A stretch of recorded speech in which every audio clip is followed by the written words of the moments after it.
নমস্কার বন্ধুরা, কলি ফুড কিচেনে সবাইকে স্বাগত জানাচ্ছি। আজ আবারও একটা নতুন রেসিপি নিয়ে চলে এসেছি, সেটার নাম হচ্ছে দই বড়া। এই রেসিপিটা নতুন না হলেও কিন্তু সবারই বেশি প্রিয়। আজকে আমি সেটাই বানাবো, দই বড়া। খুবই সহজ বানাতে আর খেতে একদম টেস্টি লাগে। তো তার জন্য নিয়েছি কলাইয়ের ডালটা জলে এক রাত ভিজিয়ে জানি না হবে, তো ওটা আমি ভিজিয়ে নিয়েছি। এবার এটা মিক্সিতে আমি বেটে নেব, পুরোটাই একদম পেস্ট করে নেব, একদম মিহি মিহি যে হয় সেটাই করে নেব। আর এটাতে আমি জল দেব না, এইভাবেই বেটে নেব সবগুলো।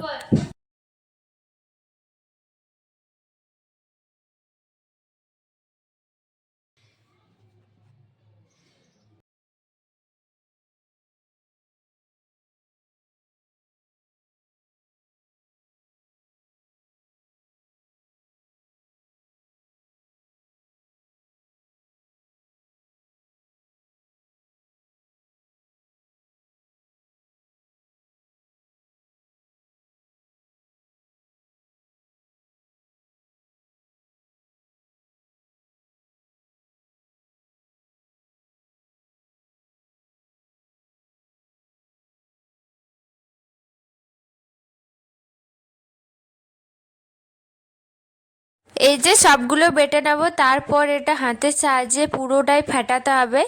আর যতক্ষণ না এই জলে ডুবানোর পর ভেসে না উঠবে ততক্ষণ এটা ফেটিয়েই যাব। তারপর একদম প্রপারলি আমাদের দই বড়া হয়ে রেডি হবে।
সুন্দরভাবে ডালটা ফেটানোর পর এদিকে তেলটা গরম হয়ে গেছে, তারপর এই যে এক একটা করে দিয়ে দেবো। আর দেখো কত সুন্দরভাবে ফেটানো হয়েছে।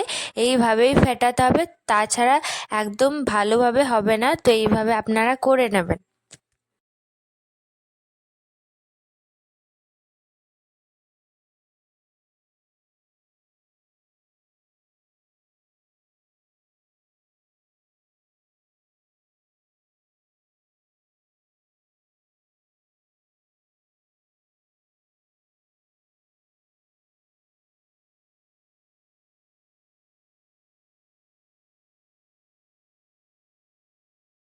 সব বড়াগুলো ছাকার পর এখানে আমি জল নিয়েছি, ঠান্ডা জল। এটার মধ্যে সব আমি 10 মিনিট এইভাবে ডুবিয়ে রেখে দেবো, যাতে পুরোপুরি নরম হয়ে যাবে সেজন্য।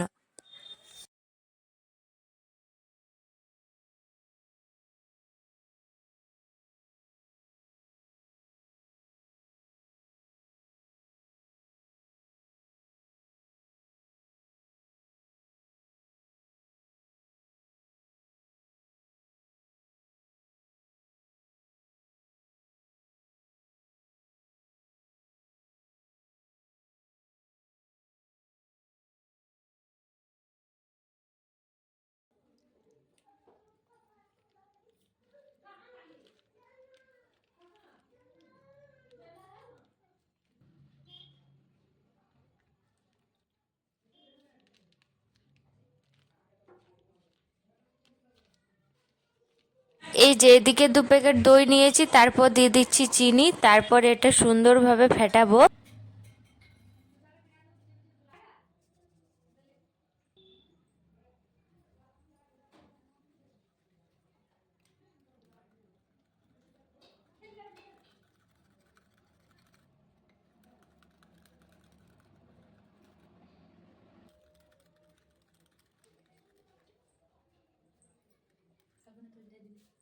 এই যে এবার সমস্তটা আমার রেডি হয়ে গেছে, চলো তাহলে একদম দোকানের মতো দই বড়াটা একদম সার্ভ করা যাক। আর এদিকে তেঁতুলের যে টকটা হয় সেটা আমি আগে থেকে বানিয়ে নিয়েছি, আপনাদের যদি দেখার ইচ্ছে করে তাহলে অবশ্যই বলো কমেন্ট করে, আমি আপলোড করব।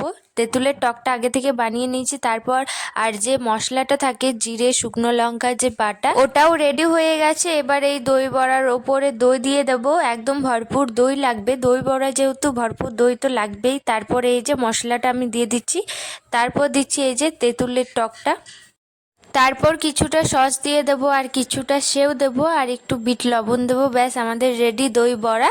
তো এই ভিডিওটা আপনাদের কেমন লাগলো অবশ্যই কিন্তু কমেন্ট করে জানাও, ভালো লেগে থাকে লাইক শেয়ার করো। বাই, রাধে রাধে, সবাই ভালো থেকো। আর আমাদের পুরোপুরি কমপ্লিট হয়ে গেছে, দেখতেই পাচ্ছেন কত সুন্দর লাগছে না, একদম দোকানের মতো দই বড়া। তো এইভাবে আপনারা বাড়িতে বানিয়ে নাও, খুবই সহজে আর খেতেও কিন্তু দারুণ লাগে।